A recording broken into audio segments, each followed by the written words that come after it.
Dinipensahan ng Kamara ang tinapyas na 12 billion pesos sa 2025 budget ng Department of Education. Sabi ni Party List Representative Rog Gutierrez, hindi ito pagpapabaya sa edukasyon, kundi pagsisiguro sa tamang paggamit ng pondo at accountability. Kailangan mo na raw ayusin ni Secretary Sani Angara ang anyay mga issue sa DepEd. Base raw kasi sa report ng Commission on Audit, mahigit 2 billion pesos lang ang na-disburse sa mahigit 11 billion pesos sa budget ng DepEd noong 2023 para sa Information and Communications Technology Equipment. Bago pa ito, naghayag ng pagkadismaya si Angara sa budget cut.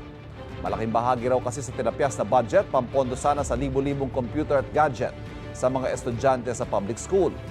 Sabi naman ni Angara, tiniyak daw sa kanya ni Pangulong Bongbong Marcos na reremedyohan ang issue sa budget cut. Kapuso, huwag magpapahuli sa latest news and updates. Mag-iuna ka sa balita at mag-subscribe sa YouTube channel ng GMA Integrated News.